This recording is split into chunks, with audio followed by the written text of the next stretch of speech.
back in the studio with Kimberly Nelson, and we're going to be talking about philanthropy. You know, that department that does so many things.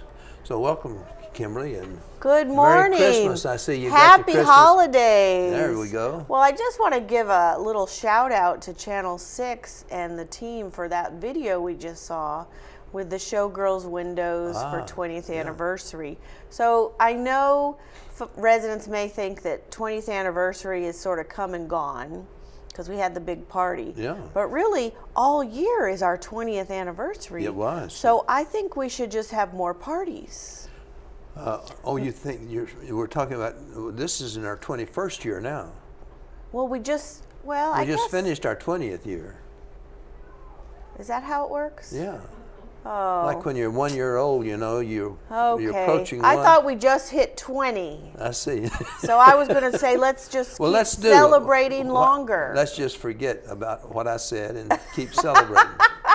I think that's good. That sounds great. Well, regardless, they did a great job, and I really appreciate all the work that everyone did with the 20th anniversary. Well, you know, it was a fun 20th. We did a lot of things. There were a lot of things going on. A lot of people doing little bits and pieces and to I'm pull not it just together. meaning the one party. I'm talking about leading up to the party, all of the different things.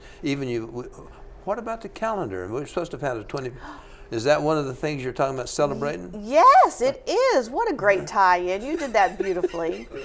So the 20th anniversary calendar, which is part of the Ladies of Green Spring and the Hunks of Green Spring, there were some clips. So there's been a slight little delay from the printer. And so it was supposed to have been here yesterday, but we had a little hiccup. So I'm hopeful. There are some residents who I know need calendars this week.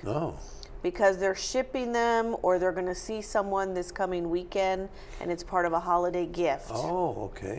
So if you are one of those residents that is in a quick pickle, so to speak, could you please call us in Philanthropy and leave a message on my number, the 604-4687, which is my direct line.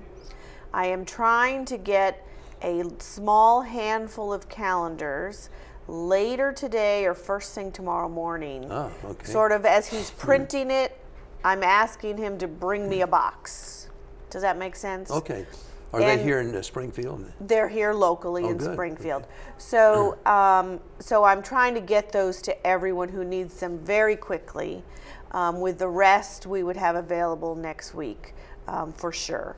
But I just wanted to, I didn't want residents to panic. And if you have not ordered a calendar, it's not too late. So you got a few extra. Because we always try to order some extras, because once you see it, people go, I should have gotten one to send to the kids or a neighbor or somebody. And so the spirit is always fun. The proceeds will go to benevolent care. So I would say if you haven't ordered one and would like to, please come by Philanthropy. I have forms sitting on the desk that you can just pick up and fill out a form and write a check, and it's easy and done. So you're not too late to get a calendar. Good. Well, you know, our big thing, though, is today, the Staff Appreciation Fund. Yes, you are so right. Today, you know, the Staff Appreciation Fund is not through Philanthropy, so I can take zero credit for that. Resident Life does It's all through Resident Life because it's not tax deductible. But it is so important and so meaningful, as you heard earlier with the medical center, how it just has great warmth, and it's like a big hug to our staff. And they so appreciate the thoughtfulness of the residents. And so there are distributions today, as we speak right now, from 10 a.m. to noon in Hunter's Crossing. And then this afternoon at 2:30 to 4:30 in Garden Ridge. So the nice thing this year is we have 2 time slots. So if the morning doesn't work for you, you can go to the afternoon. If the afternoon doesn't work, you can pop over in the morning and see some staff and shake some hands and get some hugs and just say thanks to the staff for their hard work, but then the staff can also say thank you. So it's 10 to 12 over at Hunter's Crossing. At Hunter's Crossing. And 2:30 to 4:30 at Garden Ridge. Is that the main room there? Yes, that main room on the main floor, the big meeting room, kind of where they hold most of the things. MR1. Yes. I think that is what they call it. That's what they call it. So I would just say thanks to the residents who were so involved in helping with that fund, and Janelle in Community Resources for orchestrating and coordinating this event and the project.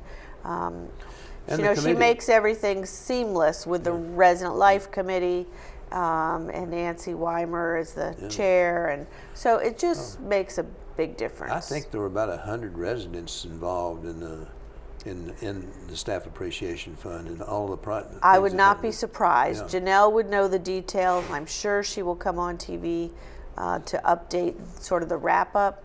But I just want to remind residents that the distribution is today. Please pop over if you can to one of those time slots. And we just thank you for your donation to the staff as a thank you for that. And it's our opportunity as a resident to what we're doing is thanking the staff for all the work that they've done throughout the year. I mean, it's just like I think that's a good opportunity for us to do that, and we should look at it as an opportunity to do that. And the nice thing is, sometimes you think of staff you only see in the front of the house, the security person, the front desk, the bus driver. You don't always think about the housekeeper who's here overnight doing cleaning and cleaning floors, or you don't think of the dishwasher in the back of the house. So this fund really goes to all hourly staff. That's about 900 people? It's a bunch, yes. So that's front of the house as well as back of the house. And that really is just a really nice, as I said, a great big hug from the residents to our staff. So thank you, and please go. But I did want to talk, changing the subject a little bit, about holiday scams and fraud. Oh, that's a prime opportunity for those people. This really is the time. They are just in full swing because of the holidays. And then you add a senior community, or if they get our address, we sort of have a double whammy. Yeah, sure. And so we've had several residents come to us saying that they've, suspected maybe they sent $20 to an organization that may or may not have been legitimate. And that's really not for us to always know, but some of the things that come up are scams related to veterans organizations, children, police, and fire. Those four seem to be sort of prime targets where the name of the organization may sound sort of official or similar to one that you're familiar with, but it may not really be the right one. Just a little different, Just a little different.